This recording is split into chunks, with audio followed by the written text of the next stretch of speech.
Il était une fois un petit bonhomme pauvre, vraiment très très pauvre. On était un 31 décembre et tous les gens s'apprêtaient à fêter la nouvelle année autour d'un grand festin. Il se dit que même pauvre, ce jour-là, lui aussi allait s'offrir un bon repas.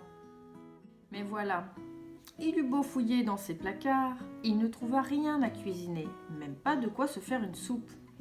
Il s'apprêtait à abandonner la partie, découragé, quand, oh miracle, il trouva un grain de riz. Pas deux, non, un seul et unique grain de riz. Pas vraiment de quoi faire un festin, mais c'était mieux que rien. Quand il y en a pour un, il y en a pour deux. Mais voilà, pour faire cuire du riz, même un seul grain, il faut une casserole. Et le petit bonhomme n'en avait pas. Il décida donc d'aller voir un de ses voisins. « Bonjour », lui dit-il, car il était peut-être pauvre, mais ça ne l'empêchait pas d'être bien élevé. « Peux-tu me prêter une casserole pour faire cuire mon riz, s'il te plaît ?»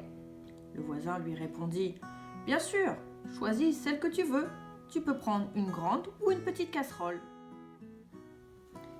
Le petit bonhomme avait toujours entendu dire qu'il fallait beaucoup d'eau pour éviter que le riz colle. Il opta donc pour une grande casserole. Le voisin en déduisit qu'il devait avoir beaucoup de riz et demanda qu'en échange de son prêt, le petit bonhomme l'invite à partager son repas. « Quand il y en a pour un, il y en a pour deux », pensa celui-ci in petto et l'invita à dîner. Quand il y en a pour deux, il y en a pour trois.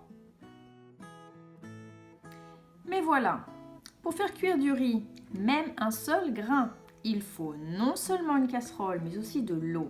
Et le petit bonhomme n'en avait pas non plus. Ne voulant pas tout demander à la même personne, il sollicita cette fois une de ses voisines. « Bonjour, peux-tu me donner de l'eau pour faire cuire mon riz, s'il te plaît ?» La voisine lui répondit « D'accord, je vais aller t'en chercher au puits, mais c'est fatigant. En échange, invite-moi à le manger avec toi. » Le petit bonhomme se dit, toujours in petto, « Quand il y en a pour deux, il y en a pour trois. » Il l'invita à dîner. Quand il y en a pour 5, il y en a pour 6. Mais voilà, pour faire cuire du riz, même un seul grain, il faut non seulement une casserole et de l'eau, mais aussi du feu pour faire bouillir l'eau. Et pour allumer un feu, il faut du papier, des allumettes et du bois. Et le petit bonhomme n'avait rien de tout cela. Il demanda donc à 3 autres voisins de le dépanner.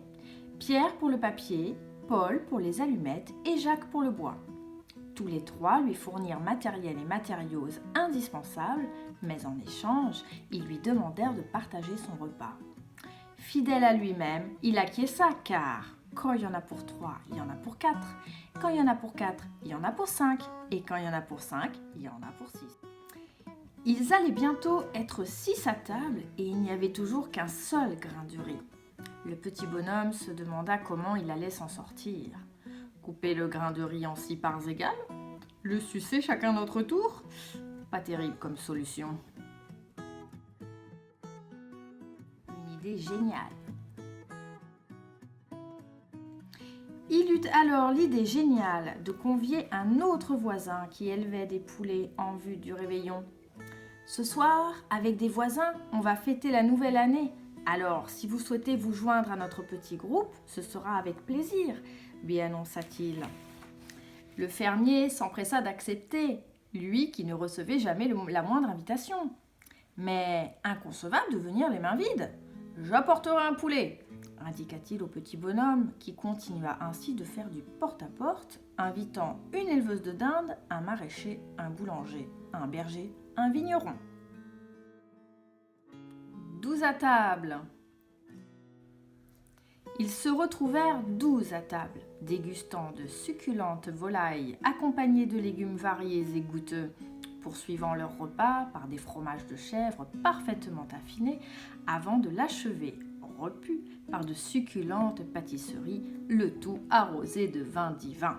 « Au fait, au départ, je n'avais qu'un seul grain de riz, » leur avoua le petit bonhomme avant de leur raconter toute l'histoire. Tout le monde s'est regardé et a bien ri, heureux de ce moment de partage.